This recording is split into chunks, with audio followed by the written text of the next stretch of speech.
Hello, everyone.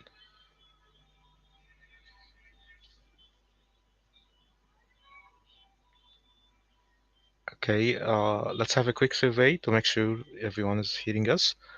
Um, could you please confirm that you can hear us?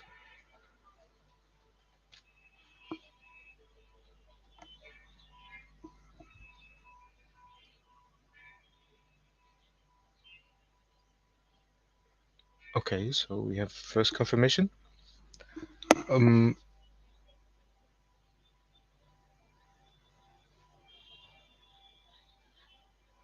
okay, my name is Ahmed Khalil, and I would like to welcome you for today's webinar, Real-Time Systems Evolution in the Automotive Industry.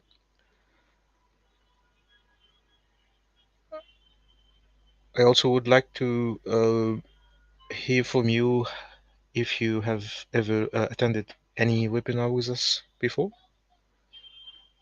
Could you send it over the chat?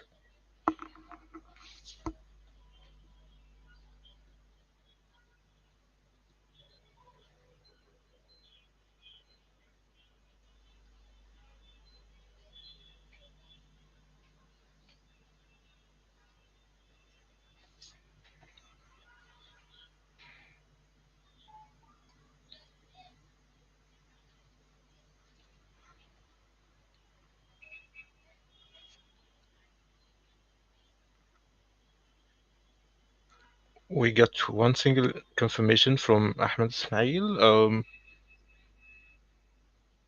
Is anyone else able to hear us? Or do you find difficulty in the audio?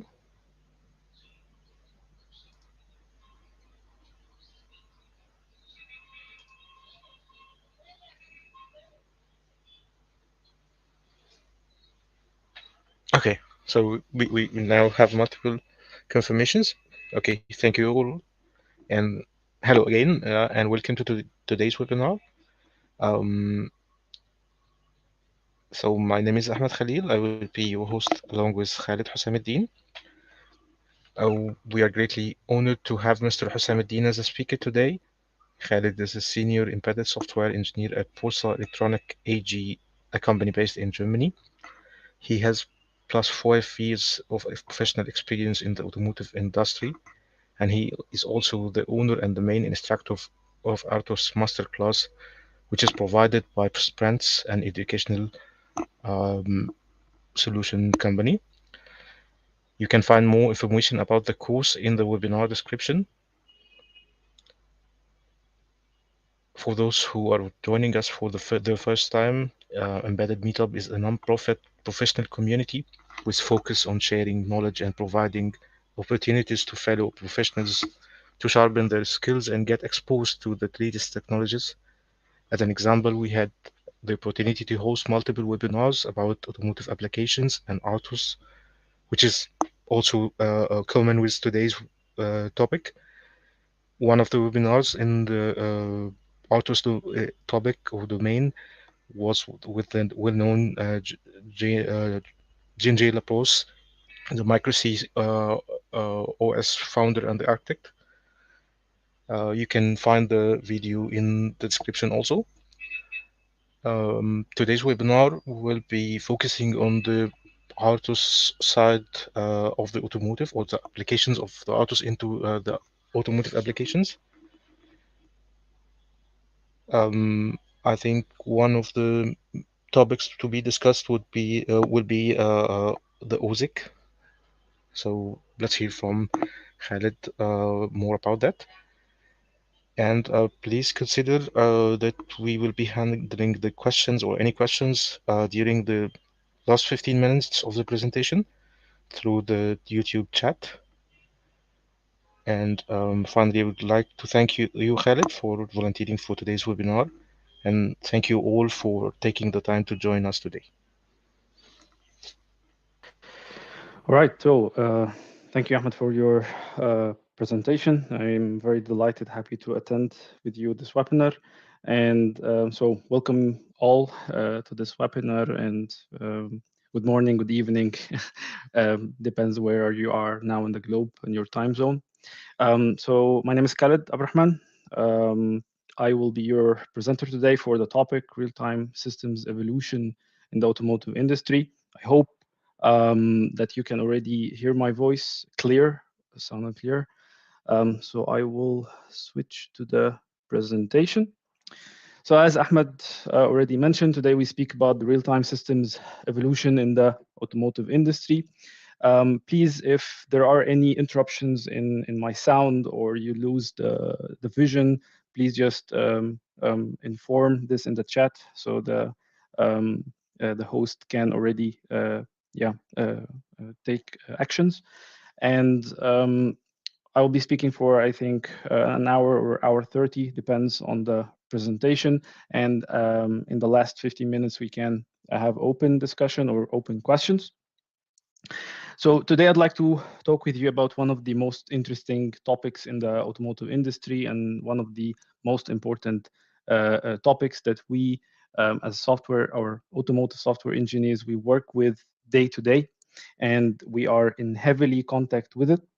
And I would like to explore with you the importance of the real-time systems when it comes to automotive. This is what I will try to explore with you or show you during the session. Why do we need real-time systems? And what kind of measures or methods the AUTOSAR bring to the industry with the help of the real-time operating systems. Now, to start with our agenda, first we will be speaking about the RTOS in the automotive and how it's a game changer, what kind of, let's say, benefits the RTOS bring to the automotive industry and how it helped in shaping the complex systems we see today.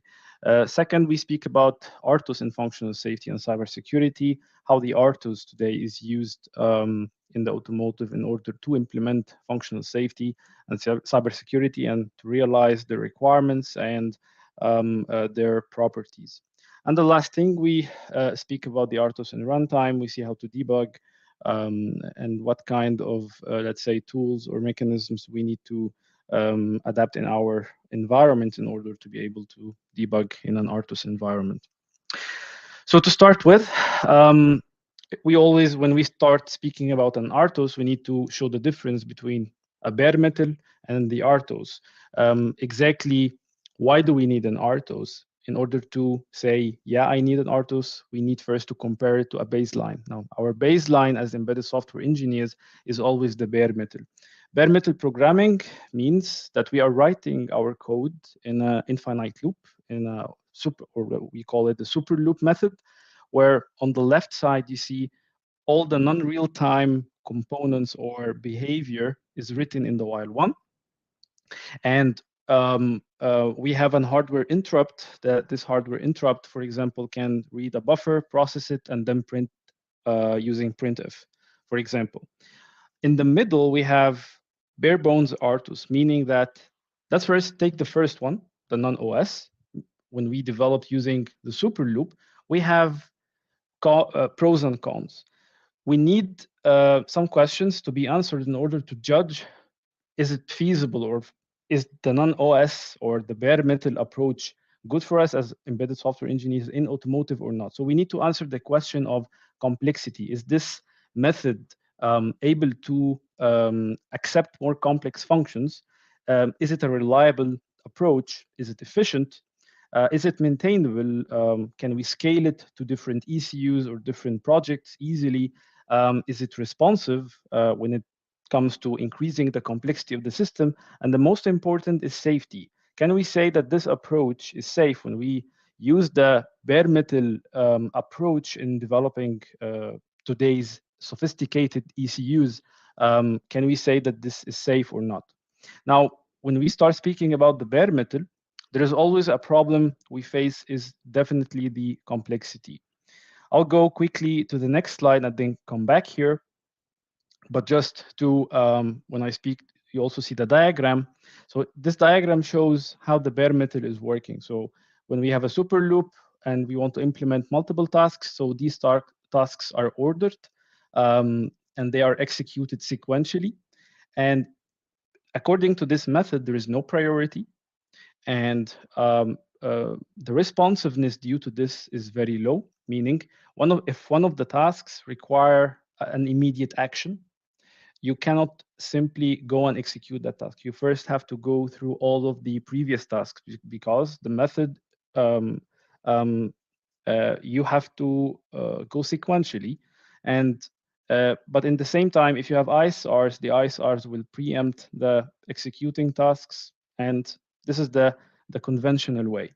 But if we look into the system, if we try to add new functions, new tasks, for example, a task that communicates with a server to, let's say, exchange data or to upload some data.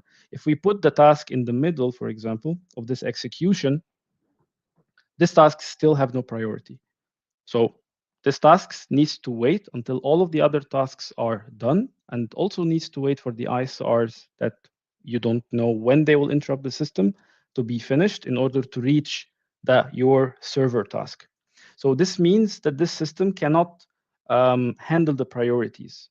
For that, it's not responsive. It's not the best thing for responsiveness, because if the server task, for example, requires let's say 3 or 5 milliseconds of execution, and or it has to respond within 3 or 5 milliseconds, the system could be already utilized in a different task or in an ISR, for example. So this means that the complexity cannot be achieved by using this conventional system. And of course, reliability, we can say the system is reliable, but under specific circumstances, if we are using this system for, let's say, not heavily computational applications. Like, for example, if you are developing a watch, you don't really need a lot of tasks. You don't need heavy duty or heavy computational tasks. No, you can develop the whole application into 2 or 3 tasks. So you can say the system is reliable, yes, but under certain circumstances. Is the system efficient if we are using the bare metal, for example, with the watch example or the watch application? Is it efficient? For that, we can say yes, it's efficient because the implementation or the responsiveness of the system for this small application is acceptable, and the functions or the output of the system is accepted.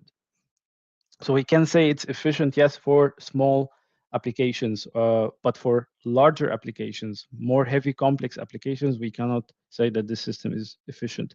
Is it maintainable? Again, it is maintainable because it's a small footprint, small code, so not really that huge complex. So we can change it easily. We can add more functions, or we can easily debug. We can comment it. So it's a bit maintainable, we can say, but for heavier applications, we definitely cannot use this approach, because unfortunately, using the super loop will result one way or another into spaghetti code. Somehow it will result in an unmaintainable code and heavy to debug in. Is it scalable? Definitely this is not scalable because the execution is done sequential. And if you try to add more complex applications, you cannot meet your requirements. So, and the design of the super loop, you cannot divide your system. It's a bit hard to divide your system. So it is very hard to scale this approach. Is it responsive? For small time applications, yes. For heavy, complex applications, definitely no. And the last thing, is it safe? Safety here is a big question, and it comes back to many facts. If we can say uh, um, for this small approach, the super loop, is it safe when we use the super loop approach to develop a clock, a smartwatch, for example, or a simple digital watch? Yes, of course, it's safe. There is no hazards there. However, when we go to more complex applications, this kind of mechanisms for sure cannot be used. On the other side, we have an RTOS, and the RTOS on the other side helps us to answer all of these questions in a positive way. So the RTOS, we have two, let's say, versions of the RTOS. We have the non-preemptive and we have the preemptive RTOS.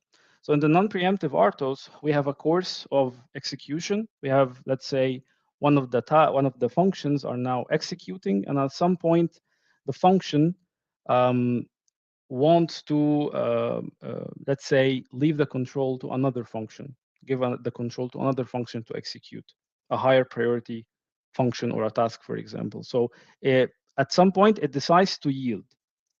But if a higher priority task want to take the execution now, wants to take control of the CPU, at the moment, it cannot preempt the current working task. That's why we say it's non-preemptive, because you cannot simply go to the current executing task and ask it for the control.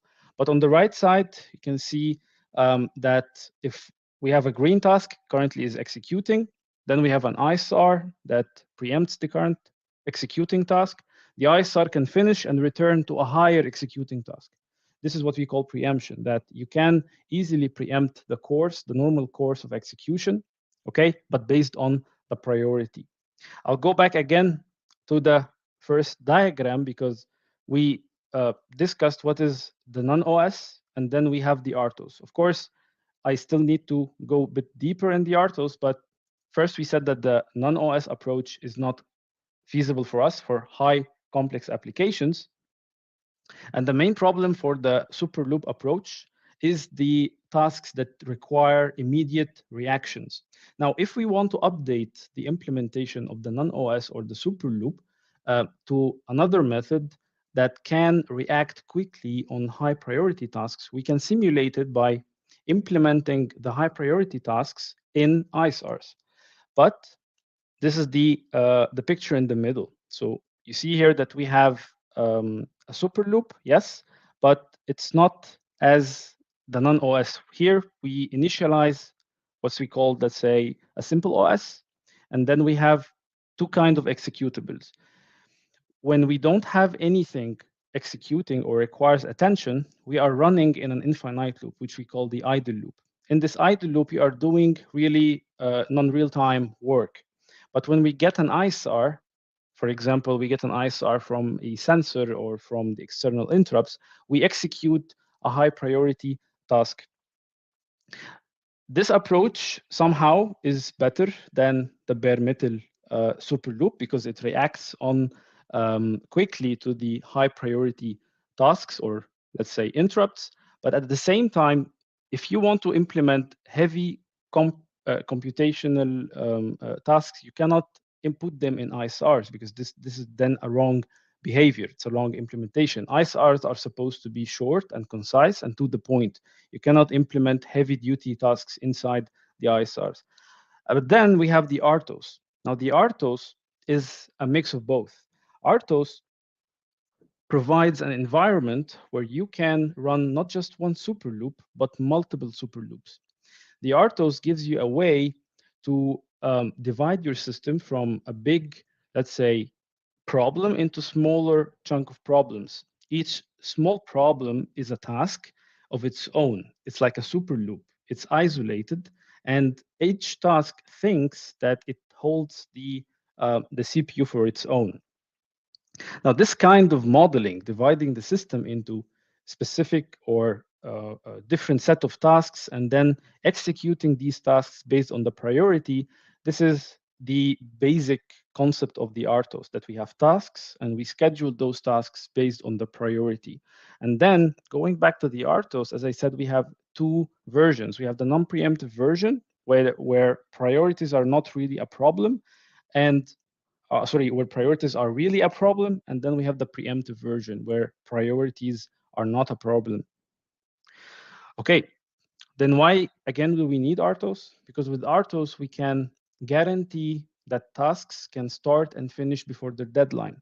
And real-time operating system, the basic definition is that when we have a critical, let's say, an action that requires a quick reaction, that reaction needs to finish before a specific deadline. This is what we call real time.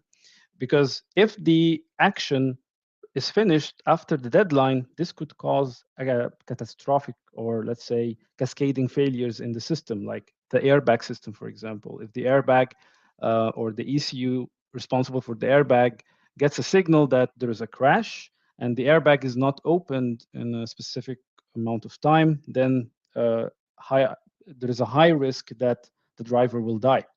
So this is the first thing. We need the RTOS to make sure that we are meeting our deadlines. The second thing, why we need RTOS, because it makes the system design and the implementation easier.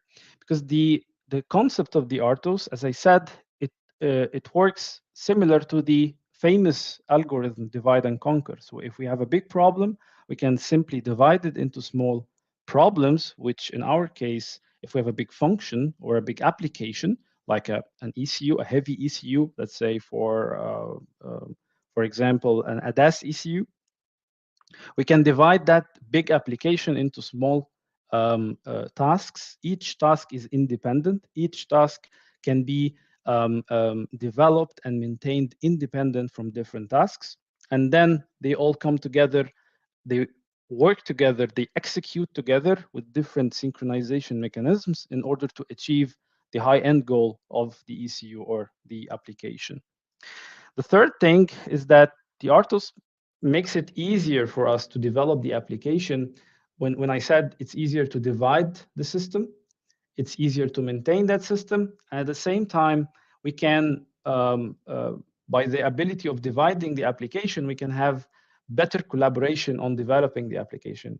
For example, here we can say we have an application. It's a big system. We can divide it into a set of tasks, task A up until E or F, and we can assign each task to a team or an individual that do the programming or the development of that task independent from the other tasks. And after we finish, we merge all of the work together and then we can test it.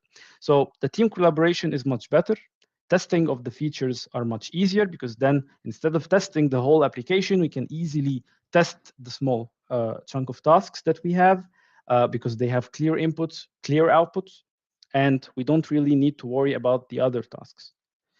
And the third thing that the RTOS, let's say how the RTOS works, makes it easier for us to simulate it and trace it. And we can even model it with tools.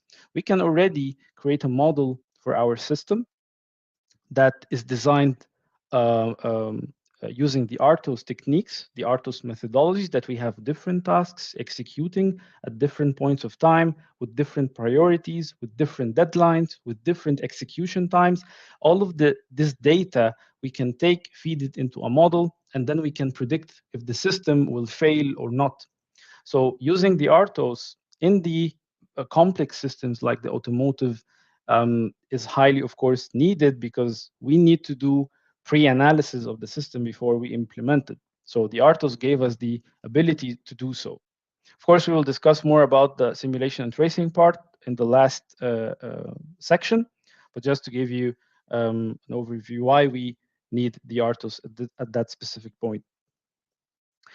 In the end, the RTOS, going back to the main questions we're asking and the comparison between the RTOS and the bare metal, we can see after all of this, we can see that the RTOS can accept more complex functions. We can implement more complex functions because then we are not really, we are sure that these complex functions can be implemented based on a priority approach, and they can be executed at the right time and can finish at the expected time. So we can say it's can accept more complex functions. It's better in the responsiveness. The efficiency is higher. You can have higher or better utilization. The question here, why? Because if we go back to the super loop approach, you see that all the time you need to be executing something. You know, what if we don't have any new data, or there is no customer, or there is no user interaction with the system?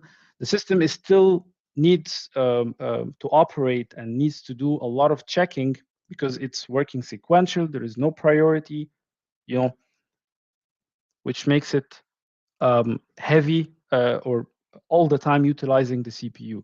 But on the other hand, the RTOS can better utilize the system because in case you don't have any tasks that require execution. There are no events, there are no new data to process, there is no new calculations to be made, nothing to be sent. In that case, the RTOS can be used, for example, to go into a low power mode, to shut down the ECU, to shut down your microcontroller, wherever the action that you need to take to make you consume less power, you can easily do when you have an RTOS, because you can easily then detect that, hey, I have no tasks that require execution, then I can already go to low power mode. Okay, so it's better in utilization. Of course, it's more reliable because, as I said, the system is now divided into smaller chunk of executables that can be easily maintained by people and better tested. And of course, it's scalable because dividing the system into different tasks give us the ability to develop components off the shelf. So we can create components that can be reused, tasks that can be reused from one project to the other. So the solution is a bit scalable. And later on, I will discuss about the multi-core using the RTOS. So all in all, it is a scalable solution, and definitely it's more maintainable. The last question here, is it safe or not? This question we need to answer in the different slides, but the conventional RTOS, let's say, for example, if we take the free RTOS, it's an open source operating system. We cannot use the free RTOS in safe projects because there are safety mechanisms are required by the system and by the safety standards that are not met in the free RTOS implementations. And these kind of implementations I will explain later in the later slides. Now, after we understood why we need an RTOS, now we need to discuss the RTOS in the automotive. Now, there are some requirements that the automotive industry requires for the RTOS. Now, in a journey to find the best or the most optimized operating system to serve developing complex applications for the automotive, we need to answer, or we need the following characteristics. We need a safe, reliable, and real-time capable operating system or real-time operating system. We need it to be static or to support static allocation, meaning that all the resources or the tasks or the priorities needs to be statically allocated before the application starts to run, meaning at the compile time, we need to specify how many tasks we have, the priority of the tasks, the resources that we need. Everything needs to be statically defined. Why we need to do this? Because we need the system to be as deterministic as possible. And if we let the system be dynamic, determinism cannot be achieved. So that's why we need that kind of RTOS to be statically or support static allocation. Third, we need it to be portably friendly or portable friendly, meaning I can easily port the operating system from one architecture to the other. I can easily port the application from one architecture to the other without really having much effort on the rework to be done. I need it to be easily configurable. I can easily configure the tasks, the priorities, the resources, the interaction. I need that operating system to have, or the real-time system to have extended capabilities for production and error checking. So in case we are developing in the development phase, we have some options, but when we go into production, I need this operating system to be capable or to have extended capabilities for the error checking and error mitigation. I need the solution to be scalable as well, just like the conventional RTOS. And most important for the AUTOSAR or for the automotive, that the interfaces of that real-time operating system needs to be standardized. Now, the problem here that we're trying to solve by this statement, standardized interfaces, is the interoperability property of the AUTOSAR. As we all know, AUTOSAR is an open source architecture for developing automotive ECUs. And one of the properties or one of the goals of the AUTOSAR is to develop the software in a way that makes it interoperable, meaning that I can have two different software. Let's say, for example, I have one ECU. I can have multiple companies working on that ECU. How? If I standardize the interfaces between different parts of the software, it's easy to outsource part of the software development to different suppliers or different vendors, for example. And this makes the development easier, makes the integration easier, and decrease the cost of the overall ECU development. So as the AUTOSAR uh, already one of the goals is the interoperability, then it's by nature inherited when we are trying to find an RTOS that can be used in automotive. I need the interfaces as well to be standardized, so I can take that real-time operating system to different architectures, and I can easily switch application. I can easily let multiple suppliers working on the same ECU and etc. So the automotive industry, they already defined an architecture, or they defined the requirements for that RTOS using, or they came up with a new, or they designed a new RTOS called OSEK. OSEK is it's a German abbreviation, but the English translation is Open System and their interfaces for the electronics in motor vehicles. Now, the OSEK was designed by a joint effort between BMW, Bosch, Siemens, Volkswagen, Daimler, and many others in order to have a standardized real-time operating system for the automotive. Just like the AUTOSAR, the automotive or the big OEMs collaborated on designing a standardized real-time operating system, which is called the OSEK. Now, the OSEK uses an OIL configuration file. Now, the OIL is an OSEK implementation language. It's kind of a, let's say, scripting language where you can write or develop configuration files and configure that kind of OS. This OS is statically configured, so you configure everything before compilation even, and nothing is done dynamically. And last point is that this architecture, or this OSEK, is already standardized, includes standardized interfaces and services. So the whole industry shifted from non-AUTOSAR or non-OSEK into an OSEK. So you see difference between the left and right image in order to achieve all of the goals like the maintainability, scalability, and interoperability in the ECU software development. So what is OSEK, or what the OSEK offers?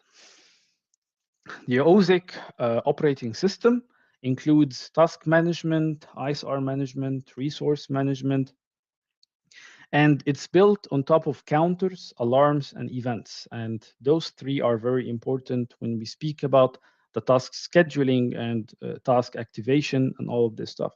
It also includes communication mechanisms between different tasks, and it includes error handling techniques and hook routines that are very also important, and we will discuss them later.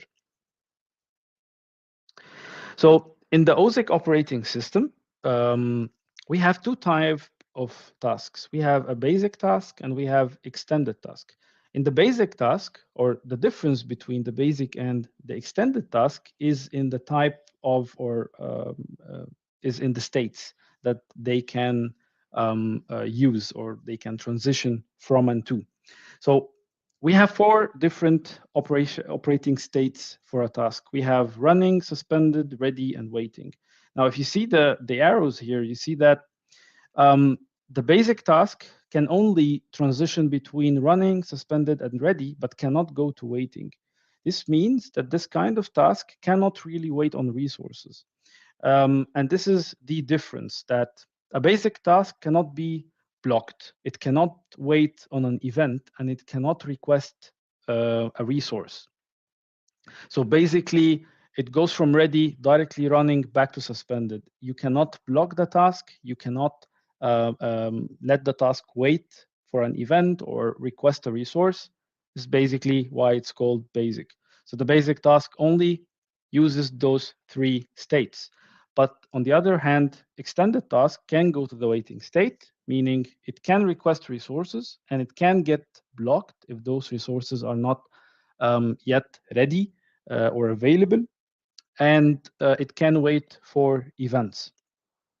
Now, because we have two different type of tasks, this created multiple or different type of configurations for the OSEK OS, which we will explore later on.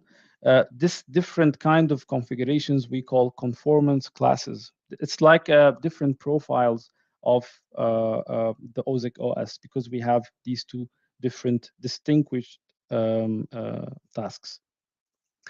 Now, in the OSEK OS, the synchronization between the tasks is easy because there are only 4 APIs for synchronization. The APIs are setting an event, wait for an event, get an event, and then clear it. So as you see here, for example, we have task 1. Task 1 can use the set event API to set a specific event, and task 2 can wait for that event. When the event is set by task 1, it can go from the waiting state to the ready state. I'll quickly go back again to the states because if someone don't know the difference between the states. So in the ready state means that the task is ready to be executed. It's not blocked, it's not waiting for anything, and it's ready in the ready queue, waiting to be fetched by the scheduler and then handed over to the execution or to the CPU. Once the task is scheduled or when it starts, the state of that task transition to the running, and as long as it's being executed, it's in the running state. Once the task finishes its work, it can already terminate itself by going to suspended, or it can go back to the ready once it finishes. Or it can be preempted by another task, and if that preemption happens, the preempted task goes back to the ready state to be executed again. Now, when a task goes to a suspended state, this means that this task is not permitted to be scheduled anymore. It's like it's blocked forever until it's activated again. Now, a task can terminate itself or it can terminate another task. And this type of allowance opens up possibility for different implementations in the OS. But for now, let's focus that we have a suspended task. It means that the task cannot be, a suspended state where the task cannot be scheduled. Now, from the ready state, for example, if a task is running at the moment and at some point it wants to wait for an event or request a resource that is not yet available, if the resource is not available or it's deciding to wait for an event, it basically directly goes to the waiting state. In that state, the task is kept there. It's not scheduled. However, it's not it's not prohibited to be scheduled, meaning that inside the state, the task is just waiting until the event is set or the resource is available. Once the resource is available, the task is released, it goes back to the ready state, and then it goes depending on the calling to the running or So we here describe the synchronization, how we can synchronize different tasks using those 4 APIs. And then the most important thing is how the task is executed. As we said, we have 3 different objects. We have a counter, we have an alarm, and we have a task. Now, the implementation is like this. We have a system timer. That system timer is incrementing the counter each tick time, for example. And when the counter reach a specific value, the alarm is expired. And when an alarm expires, the alarm can set an event. So it's just like a counter-based timer. It's a counter-based timer, but they call it alarm. Once the alarm expires, it can set an event, and that event can already unblock a task, or it can send a signal, or it can set an event for another task. So the scheduling or the unblocking of the tasks to be scheduled is the base for it is the alarm, or the base for it is the event, and it's based on the alarm. The alarm needs to expire to set the event, and the task gets executed.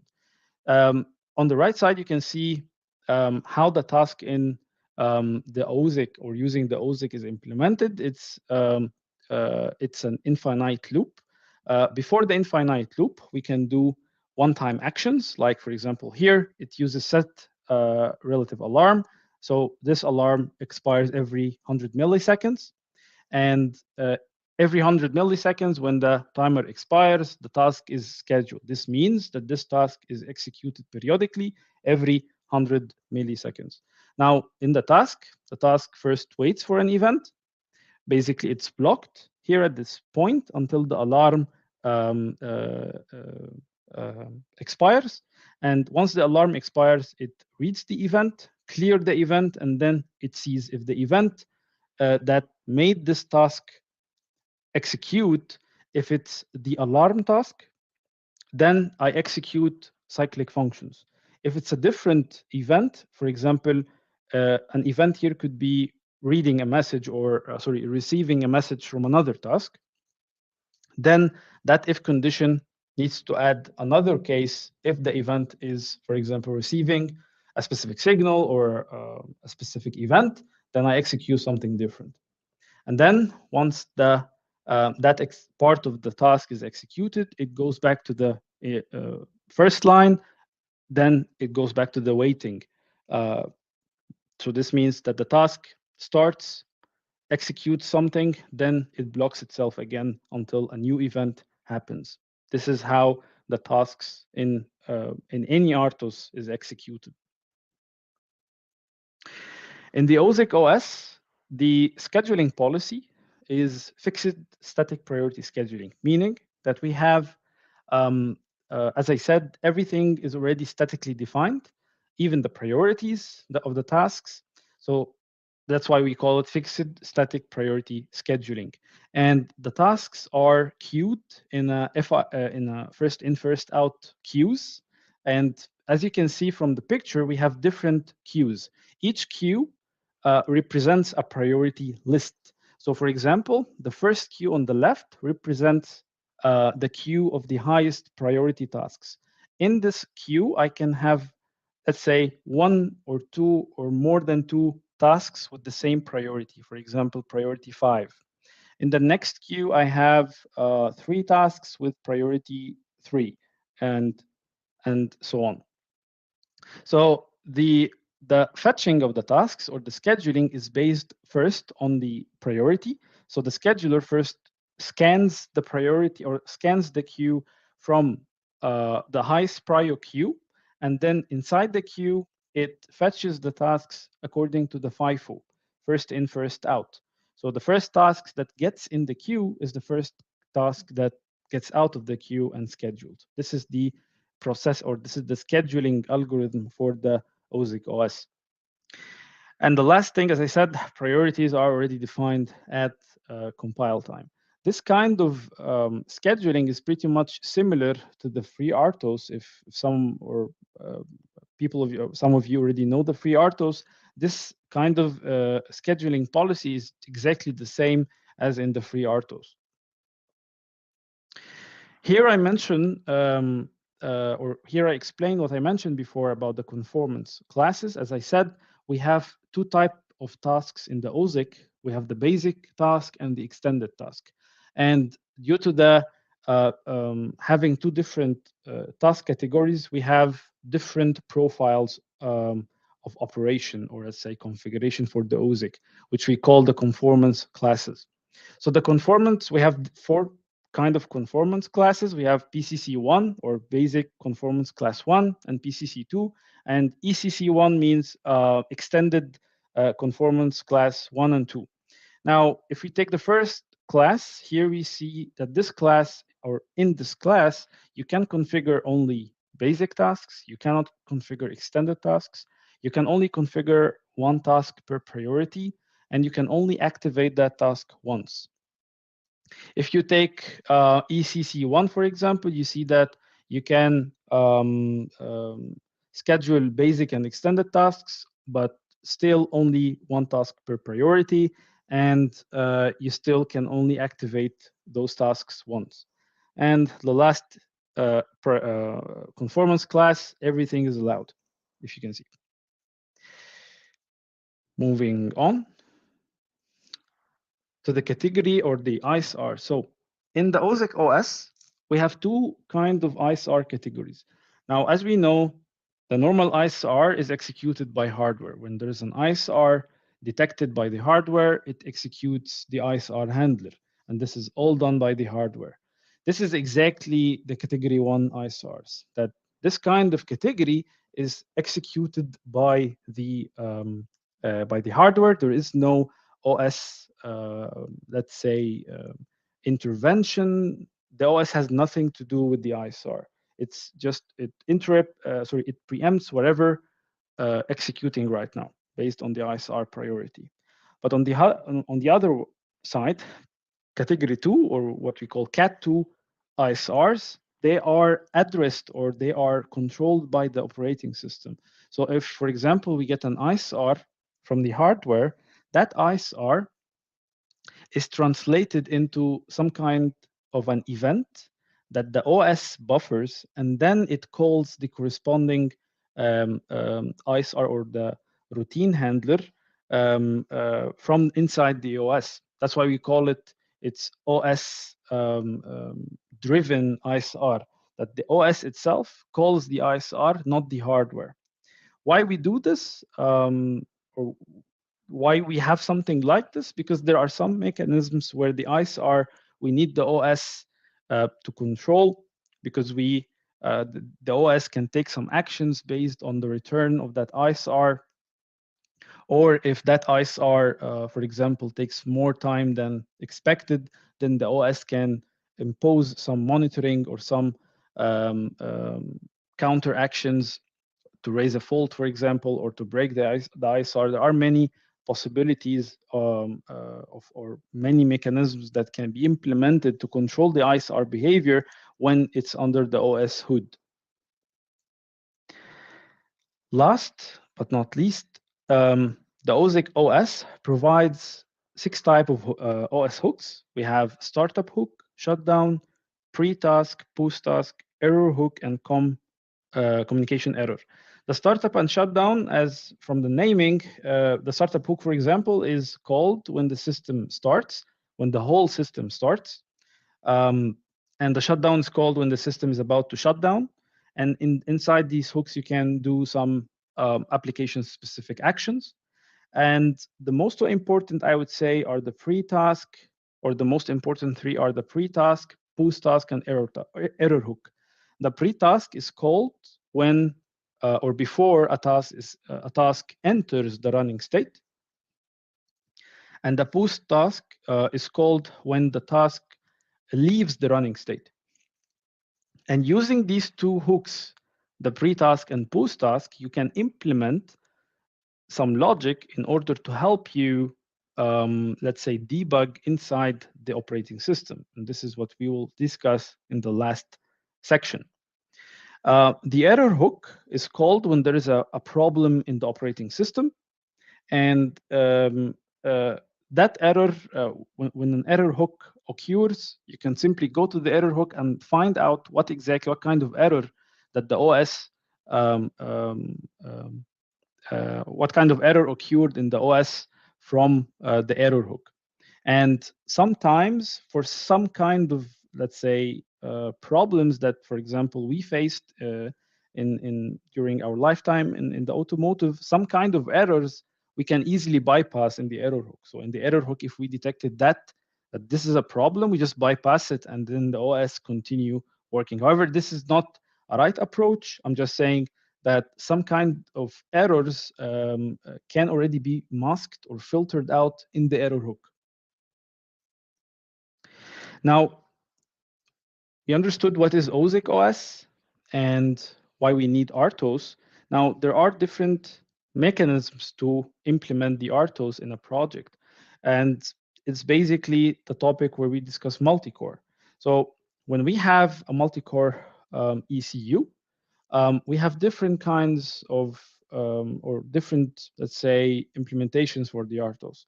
On the left side, you can see the traditional unicore system that we have one core and we have an RTOS on top that schedules all the applications.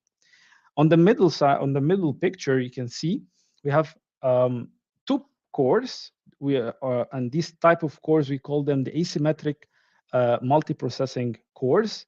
And the asymmetric multiprocessing means that these two cores are not identical. They are not.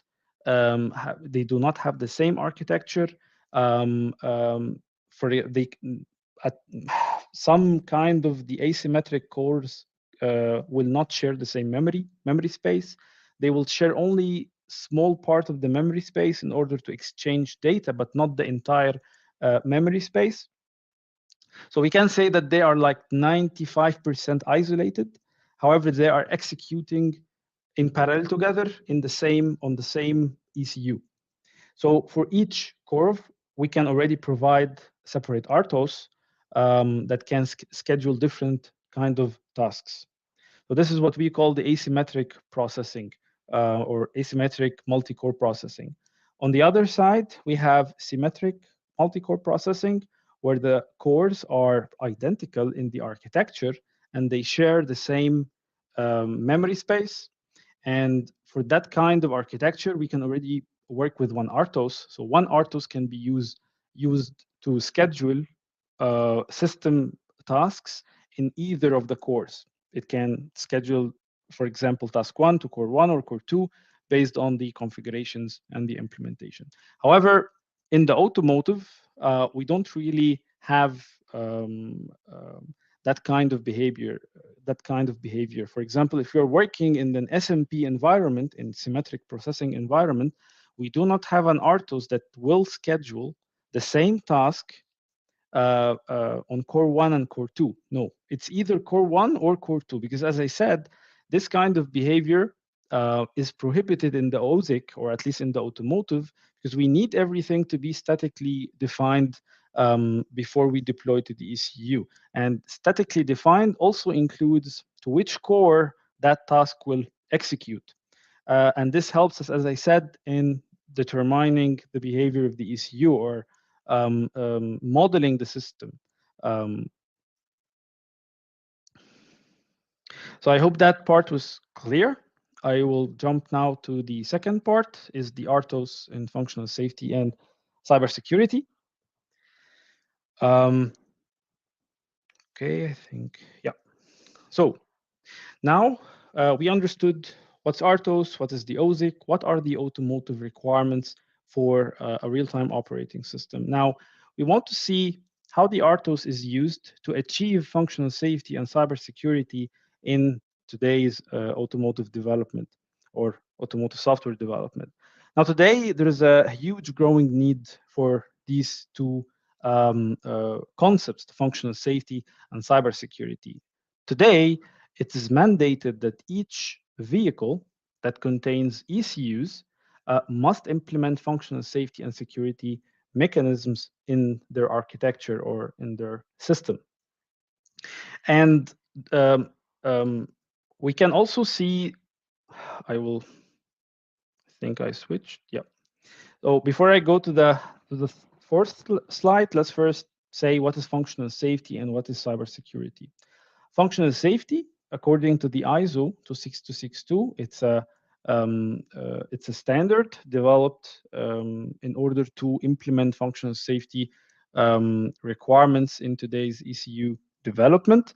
And the functional safety is basically, or if we read the caption, with the trend of increasing complexity, software content, and mechatronic implementation, there are increasing risks from systematic failures and random hardware failures.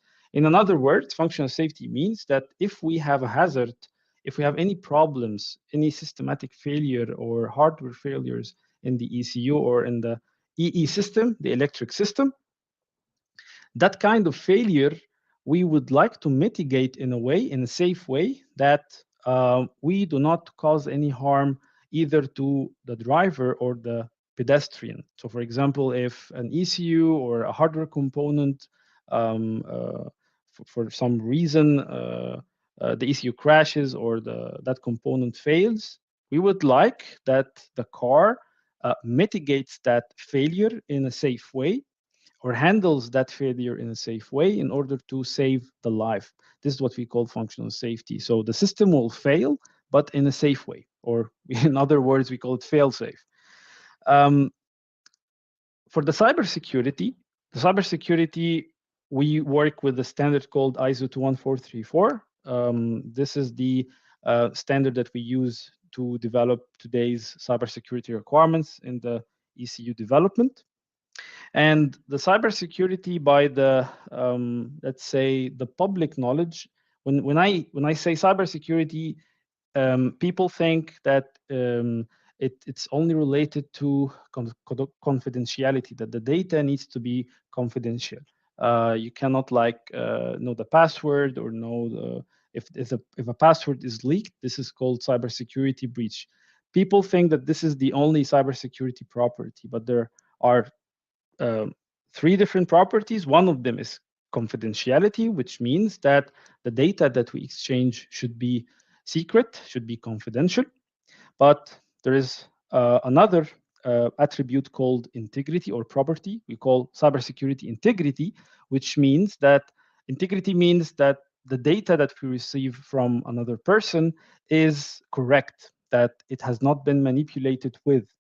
This is the second property or cybersecurity property. The third one is the authenticity. Authenticity here means that the data that you receive from a third party or from anyone is you trust that this data you can work with. Meaning, if I receive a message from Bob, for example, I trust that this message is from Bob. I know that this message came from Bob, so I trust it.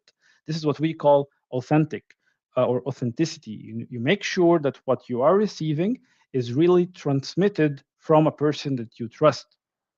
So these are the three pillars or the properties of cybersecurity: confidentiality, integrity, and the authenticity.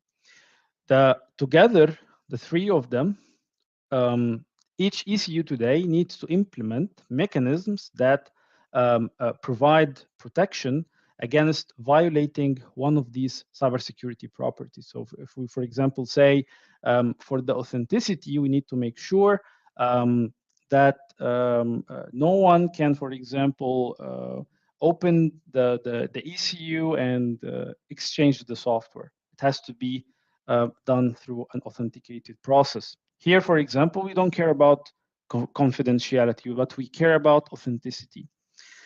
So we described both cybersecurity and functional safety. So this leads us to the next slide. In this slide, we say there is no safety without security and the vice versa. Meaning today in the ECU development, we cannot really develop or implement safety requirements without security requirements. In a nutshell, you cannot say that this ECU is safe and it's not secured, and the other way. We cannot say that this ECU is secured, but it's not safe, because safety and security are both strongly related together, and both of them generate different kind of risks. For example, in the functional safety, we have hazards, and in the cybersecurity, we have risks, or we have, threats. So, but in the end, we have some kind of risk that we need to manage between those two. And there is a huge process in order to evaluate or assess the risks coming from the functional safety hazards or the risks coming from the threats found in the cybersecurity area. There is a lot of discussions going in there. I will, of course, will not go deeper. All I just want to say here that functional safety and cybersecurity are closely related together. They are strongly tied or coupled. You cannot implement one without the other, and you cannot approve one without the other. So there is no automotive ECU or project today that it's not trying to implement both. So enough with that slide. Now let's speak more about the functional safety in the AUTOSAR.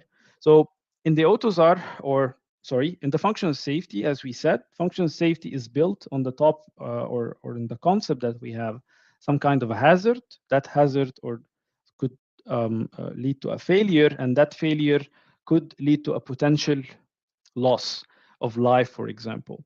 And what we're trying to do in functional safety here is to mitigate that failure in a safe way.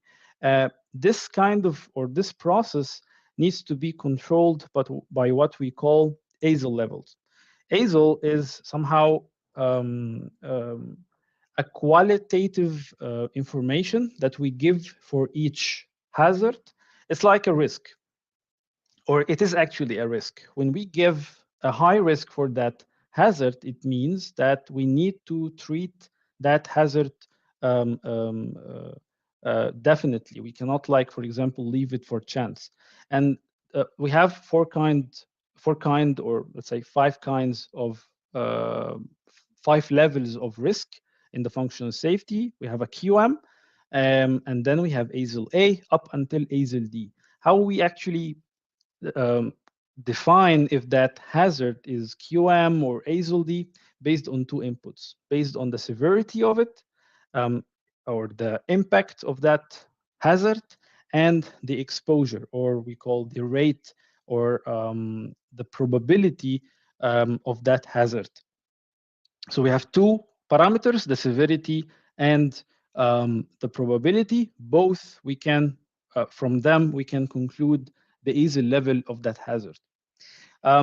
So what kind of, if we know the risk that comes from different type of hazards, then we need safety mechanisms to be implemented. Now, in the AUTOSAR, we have different safety mechanisms supported by the AUTOSAR architecture.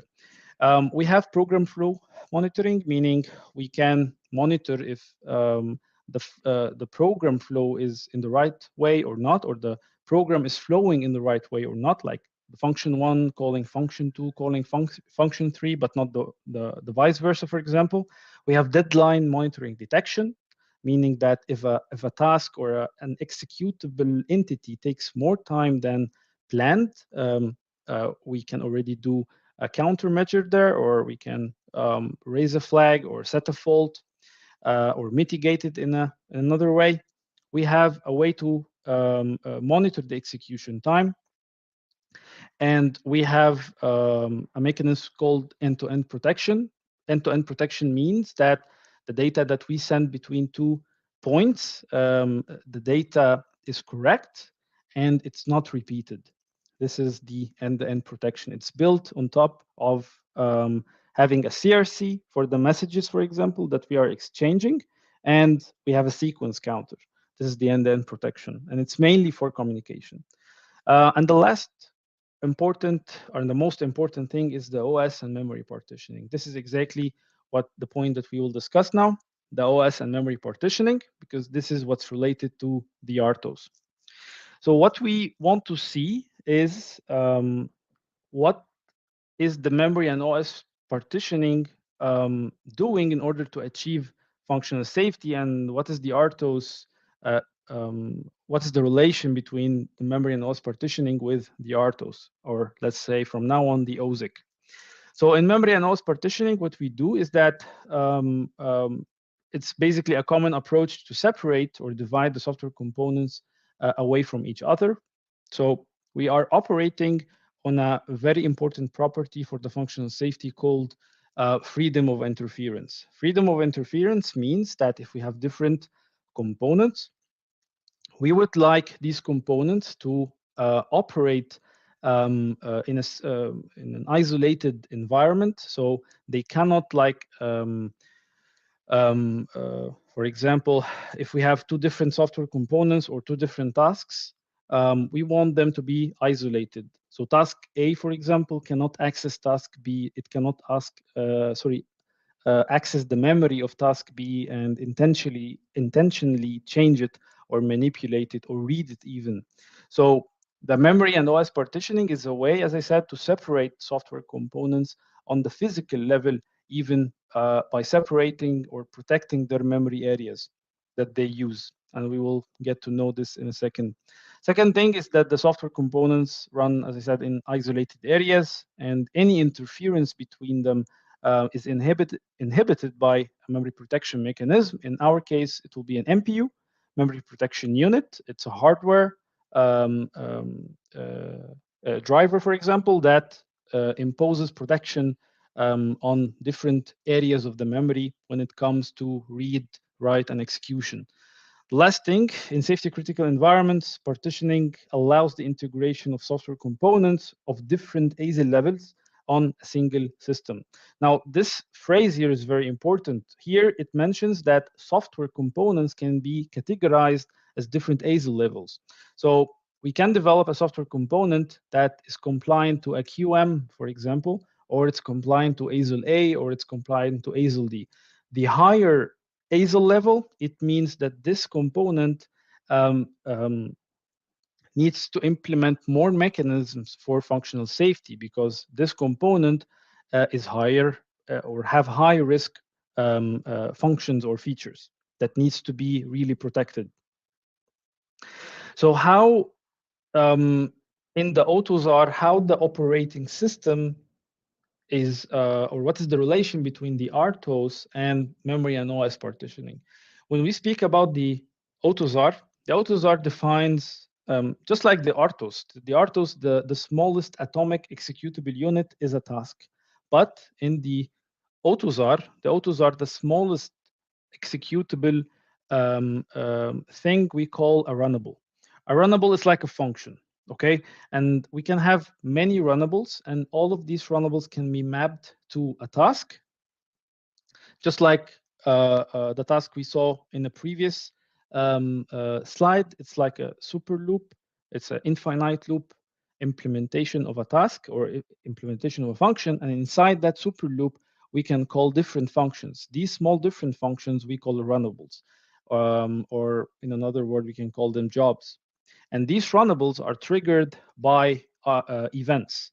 For example, as I said, a periodic event that comes from an alarm, or if we receive a data from a different software component or from a different task. And so again, we have a set of runnables. These runnables are mapped to a task.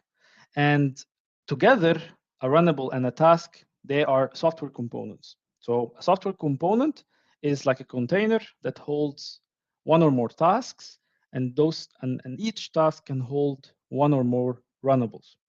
And then we have something called an OS application. An OS application is like another bigger container that can contain multiple tasks, ISRs, resources. All together, they create what we call OS application. And then an OS application can be stored in a partition. Now that partition is it's like another container that can hold multiple OS applications. And that partition, we can easily start or stop or reinitialize based on the logic or based on the problems that are happening in the system. So this is the relation between the software components down to the OS applications. And the question is, where is the OS? Where is the RTOS here? So as we know that the RTOS schedules tasks. So in the end, the operating system or the real-time operating system, when it decides to schedule, it will only schedule tasks. And inside the tasks, there are runnables that will be executed based on events. So this relation is very important because then we will see how the operating system or how the partitioning happens. So one partition can contain one OS application or more, and each OS application can have one or more tasks. then each task can have one or more runnables, and then a software component is realized as more than one runnable and a task. Okay. Now, in the memory and OS partitioning, we can partition our software as following. For example, here you can see we have a green partition. This green partition includes one or more software components, and they are flagged as non-trusted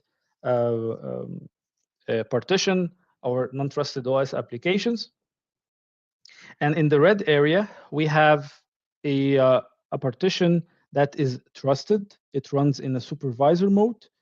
And inside the red partition, we can see that we map software components that we trust them. And we have, for example, the basic software with the RTE also in the trusted partition. So where exactly can we say the OS is doing its work? So the OS is not looking into all of this. The OS only cares about the tasks, okay? And it cares about the partition.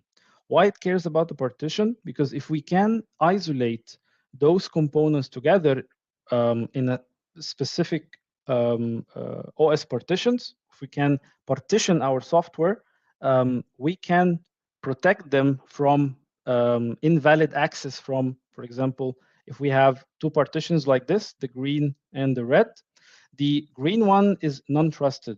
It means that this non-trusted cannot access functions, cannot call functions or read data from the memory that belongs to partition, the trusted partition. There is another view of this. I will in the next slide, but this one is very important because it shows you in a real project how things can be partitioned. We can put the BSW with another software component all together in one partition. And this partition can be, we can call it an ASIL D, for example, ASIL D partition. This means that this partition is heavily protected by mechanisms that are only required in an ASIL D level, but partitions that are not trusted like the one in green, they don't really require high level of protection. We can call them QM partitions that don't really need protection, because if any hazard occurs from these software components or from this partition, the damage will not be that high or the failure will not be that high. So the realization of the partitioning or the true partitioning happens in the memory. So when we say partitioning, the diagram on the left is just how we picture it on the architecture level. But physically, partitioning is implemented on the memory level. So each partition, as I said, contains one or more OS application, and they are just containers that hold tasks or software components that hold tasks that hold runnables. But then the OS partition or the memory or the OS partition is on the memory level is a set of data or private data and a private code. Now, if you see on the right side, there are specific memory areas for or are used by the trusted partition. We have an area for the private data. We have an area for the private code for OS application 1. And we have different areas for OS application 2 that belongs to the non-trusted partition. And we have a private code area also for the non-trusted partition. Now, the question is, who is implementing this partitioning? Who is making sure that a non-trusted OS application cannot access or read memory or execute from the memory space of trusted OS partition? The answer is an MPU, the memory protection unit, and this is where the RTOS comes in. The question is, when do we configure the MPU? So as we know, the MPU requires configurations. An MPU can configure a region in the memory. This region, we can restrict access to it for 3 different operations, for reading, writing, and executing. Now, in the MPU, we can have different configuration profiles. Each profile corresponds to a partition. For example, partition, the trusted partition here, the red one, have some configurations for its own memory regions. It has some MPU configurations with access restrictions for its own memory regions. Same goes for, or same is applied for the non-trusted partition. And the RTOS, or the operating system, each time it schedules, or each time it does a context switch from a task to another, it reconfigures the MPU. So for example, if we are executing a task that originates or exists in the non-trusted partition, then before the task executes, or before the tasks goes to the CPU, goes to the running state, the operating system reconfigures the MPU with specific configurations to restrict access to specific areas of the memory when this task is executed. And then when this task finishes its work, it goes back to the OS. The OS needs to schedule another task, and then a context switching is required. And in the context switching, the operating system reinitializes the MPU with the different configurations. And this is how the partitioning is realized.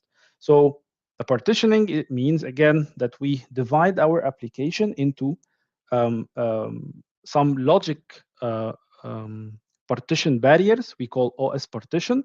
And inside each partition, we have another container called OS application. That OS application can contain multiple software components. Each software component contains different tasks, and each task contains runnables. And then the MPU needs to be configured on the whole OS partition level. So this is another view. On the left side, also you see some partitions. Here, for example, we have partition 0. It's non-ASIL, so it's not high risk. And then we have partition 1, contains one software application or one software component. It's ASIL A, so its risk is not that high, but also there is a risk. And we have different partitions here. Now, what happens if we have a problem, a fault that originates on partition 1? What we can do on that whole partition, we can switch it off. We can stop any execution for that partition. We can reinitialize it. Whatever we need to do with the partition, we can do it, because the whole partition is treated as one unit from the operating system. And this is the mechanism that enables us to realize the freedom of interference, that we have different partitions in the software that cannot really override each other or interfere with each other. Everything is protected by or realized by the MPU. In case of the cybersecurity, so cybersecurity, we saw that in the cybersecurity, we should implement mechanisms to protect the system from violating one of the 3 cybersecurity properties: the authenticity, integrity, and confidentiality. And just like the functional safety and the cybersecurity, we also have some sort of risks. It's called cybersecurity assurance levels. And they also depend on the probability of the risk and the impact of the risk. So if the probability of the risk is high, meaning that this, the probability of the threat and the impact of the threat. If, for example, we have a threat that if that threat occurs, the impact will be high, like, for example, causing a catastrophic failure of the ECU. So the impact is high, very high. And the probability that this threat could occur is high. So it's easy that someone exploit the system from this threat. we're using the threat. So it also means high. So in the end, the risk category or the risk level for that threat is very high, and the mitigation actions should be to avoid. So we need to take very extreme measures or mitigation actions in order to really try to eliminate that threat. So as I said, just like the functional safety, the AUTOSAR also tries to implement security features, or we have different kind of security features in the AUTOSAR, and the AUTOSAR provides different type of security controls in order to implement security features like secure flashing, that no one can easily flash a new software on the ECU, only if that person is authenticated, meaning that he is really the trooper, or he is really a trusted person or a trusted party that can really flash the ECU. We also have secure diagnostics, meaning that no one can easily send diagnostic messages to the ECU, for example, to unlock the ECU and perform some kind of diagnostic activities like read or write data or calibrate data. Secure communication means that the messages exchanged between the ECU and, for example, another ECU on the network or the gateway are authenticated, and they have integrity proof that those messages are sent from a trusted party, and they are correct. There is no manipulation in those messages.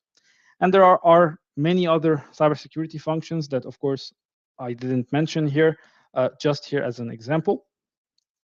But when we speak about cybersecurity, then what is the relation between the RTOS and cybersecurity? How the RTOS is helping us to implement cybersecurity? Well, because we said that cybersecurity is strongly coupled with the functional safety, it means also that the functional safety mechanisms already implemented, like the OS and memory partitioning, can be used in order to realize cybersecurity requirements. So for example, if we want to create a component or develop a component, this component is implementing one of the security features. Like, for example, we develop a component that is responsible to safely activate a feature in the ECU. So this component performs some cryptographic operations, performs authentication check, integrity check. So this component somehow needs also to be protected from interference with another non-trusted software components or partitions. In that sense, we need also the same mechanisms used by the functional safety, which is, of course, the OS and memory partitioning. We need to securely we need to protect that that software component or that secure software component from data manipulation or unintended code execution, because this kind of let's say, if a component can easily read or write to the memory area of the secured component, then it can easily exploit the system, or it can easily be vulnerability points for the system, where we can or a hacker can easily reach the secure function and change data inside. So as you see, a secure component shall also be treated as a safety component. It also needs to be isolated, and it needs to be protected by the functional safety mechanisms. That's why we say that functional safety and cybersecurity are strongly coupled. You cannot really implement one without the other, and you cannot verify a one without the other. So both kind of risks that rise from functional safety and security needs to be treated well by different by different mechanisms. So that was the end of second slide or second section. The last section is the RTOS in runtime. Here, we'd like to discuss how we can debug in a real-time operating system. It's a bit hard if you don't have the right tools to debug in a real-time operating system environment, and it's even harder if that system is built on a multi-core or that system is multi-core. So you need the right tools to perform the following: to do an analyzing and profiling of the system, and tools to do the debugging. So for example, to do some profiling, there are different methods to profile the system. Profiling here means that you can easily see the execution entities inside your system graphically, and from the graphic from the graphic results that we see, for example, in the screenshot, you can judge the system and you can debug in the system by exploring or analyzing the behavior.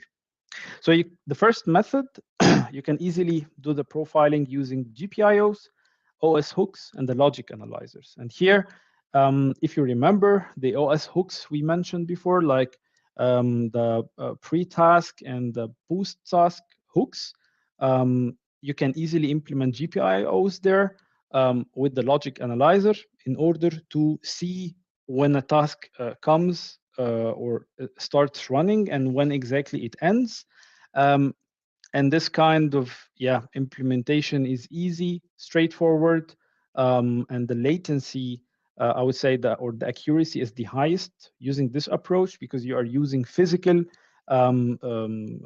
hardware to track time and track the execution. Second method, you can record some events with timestamps from the system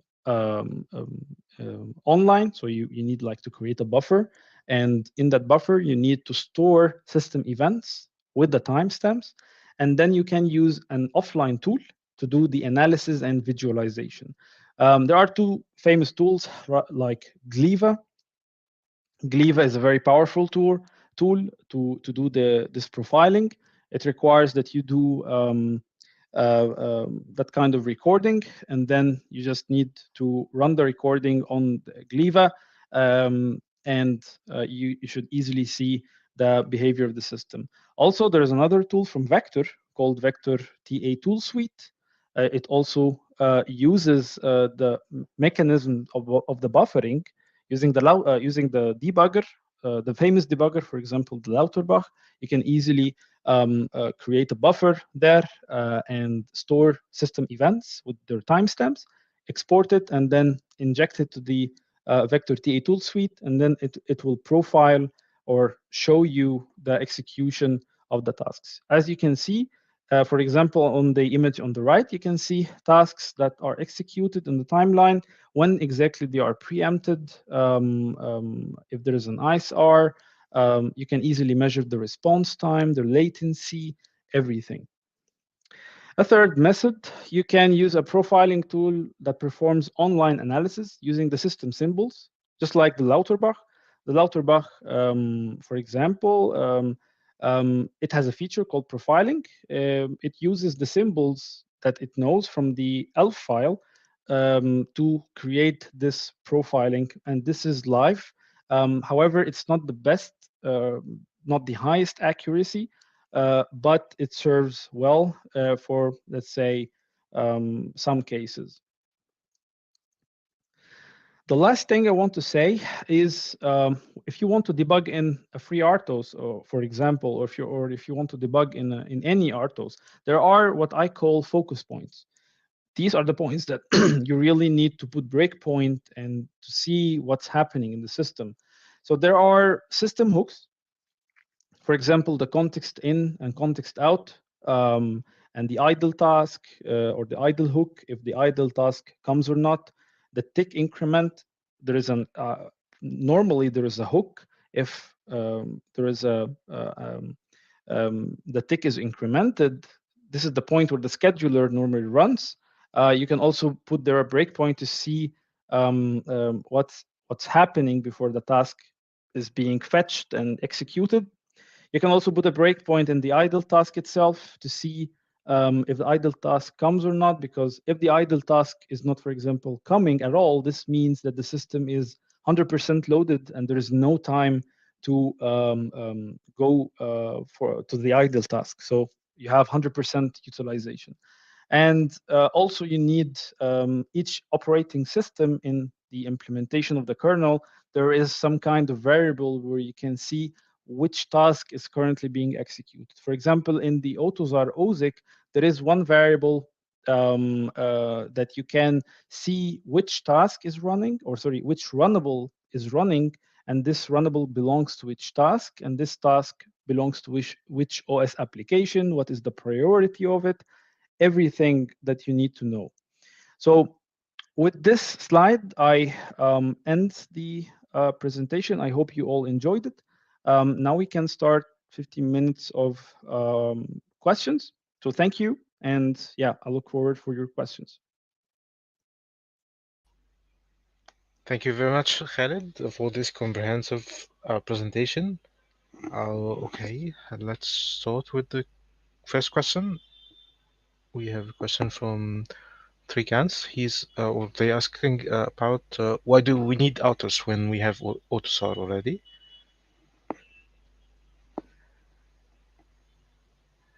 Sorry, again, the question is why we need RTOS in case we have an AUTOSAR. Okay, so again, the AUTOSAR is not an RTOS. The AUTOSAR is an open source architecture for the whole ECU development. It tells you exactly how to develop, for example, communication stack, memory stack, not just the operating system. Operating system is one part of the AUTOSAR, but not everything. And RTOS is a methodology. So I hope that was clear.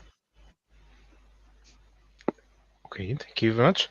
And I think we have a couple of requests from Devendra and Renato.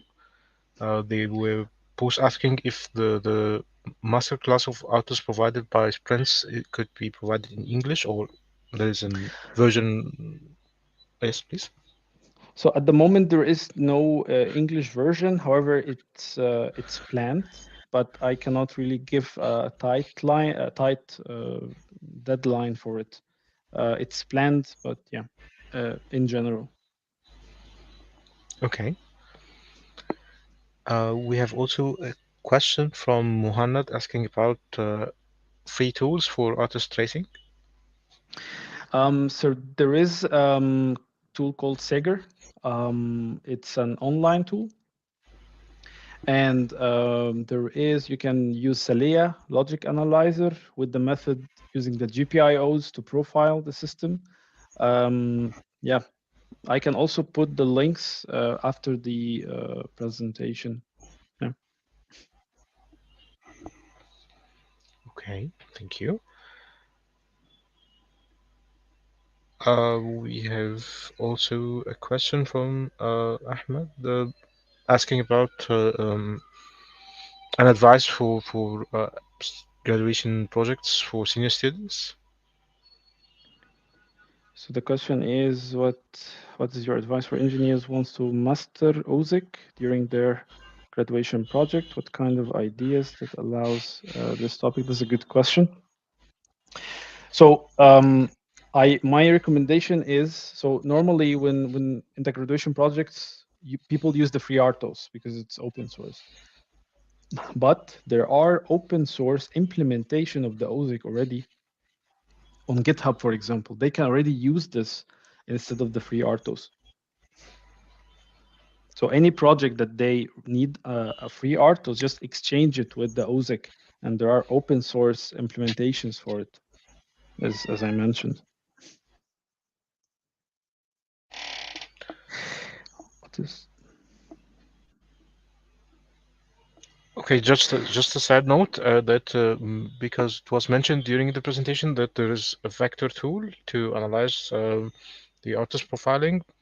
I'm just referring to a webinar with Vector, where they explain the some use cases for the tool. We have also a question about the current state of art of autos used for current ECU development. Maybe the cutting edge. Mhm. So the current state of the art is the OSEK for the conventional ECU development.